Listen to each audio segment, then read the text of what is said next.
Good morning. I hope you're doing well.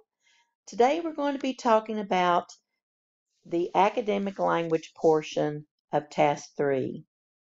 So, as you know, in Task 1, you described a language task that you were planning for your learning segment. And now in Task 3, they're looking for evidence of this academic language use. So earlier in the series, we've talked all about Task 3, selecting the assessment and establishing the evaluation criteria, analyzing the student work, selecting the work samples, and documenting the feedback. And then last, we spoke about understanding and using feedback. But now we're at a part where a lot of people forget to plan for. So, evidence of academic language use is actually something you need to remember to plan for before you begin filming so that you can make sure that you get it on film. Excuse me. So, you can provide evidence of academic language use um, by having evidence in any of these three things.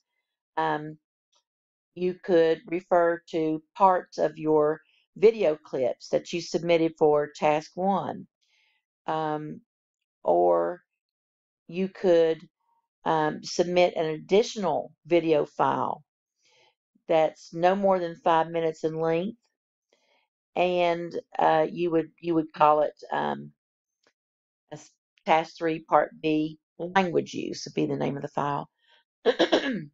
Or if the assessment that you collected work samples for, if it has evidence of academic language use, then you could use it.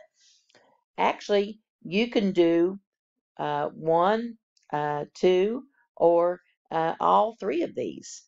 So if, for example, um, the the work sample that you gave, that you submit for task 3, if it's got evidence of, say, vocabulary, if you have um, an part of your instruction task 2 videos that you submitted, if they have examples of you teaching the students or supporting the students in their use of language function, vocabulary, or whatever other language demand. Also, if you might have another one of them actually using the discourse or syntax. So you can actually submit all three. Most of the time, though, just one is going to be fine if it's a good one. So when you're talking about submitting a separate file, you would actually submit the separate file as Part B evidence of feedback. That's where it goes. So when it comes time to upload to Pearson, it's going to ask you the number of feedback files that you've got. And then, of course, there's 3 feedback files. There's never 4 feedback files. That 4th one is actually a place where you can put your video clip if you've got it for your language use or feedback that you have. So no more than 5 minutes. Excuse me. Just that 4th one is the language use. The other ones might be feedback. So no more than 5 minutes for that video evidence of student language use. And if you choose to submit a video clip of student language use, it should be no more than 5 minutes. You may identify a portion of a clip provided for instruction task 2 or submit an entirely new clip. So that's what they're saying there. Well, what needs to be on the clip, though, is an example of your students either using or even struggling to use. Even if they're struggling to use or they are using, either way, your language function, vocabulary and or symbols, and syntax or discourse.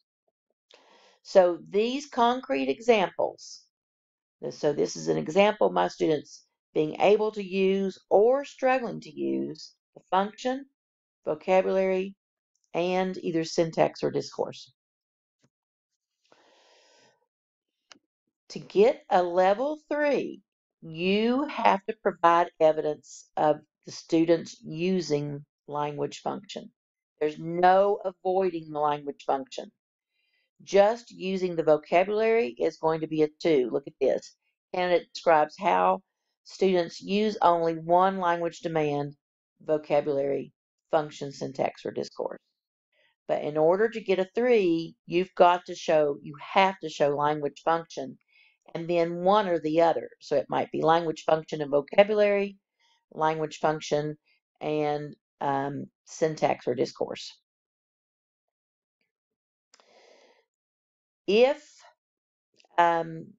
you have a example that shows the students using language function, vocabulary, and syntax or discourse, that describes a level 4.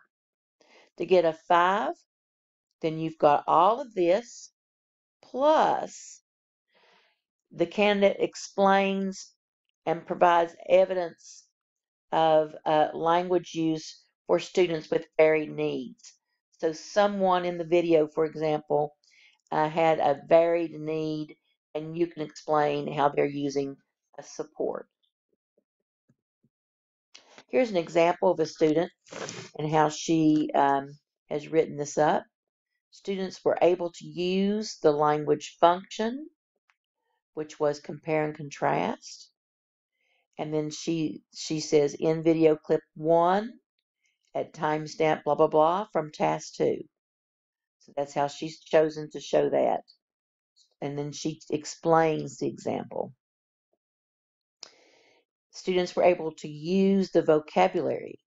You can see this evidence in Focus Student 3's writing when she states blah blah blah.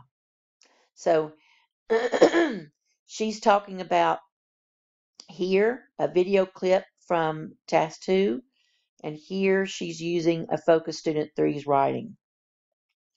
Student with varied language needs were given extra support by having this in their journals for them to reference at all times. Students were able to use discourse for this learning segment when they demonstrated in their writing entry, blah, blah, blah. You can see this evidence through Focus Student 1 and 2's writing. So she's showing that this was evident in the work sample. This was a level 5, score of a level 5. Okay, so that is all about task 3.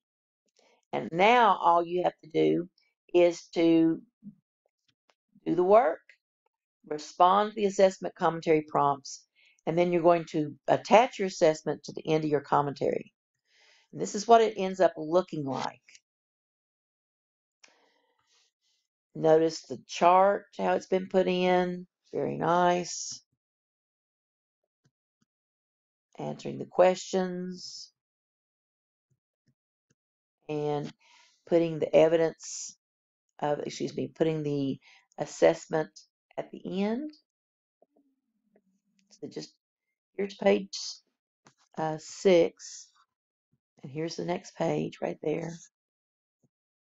And then it's more of the assessment.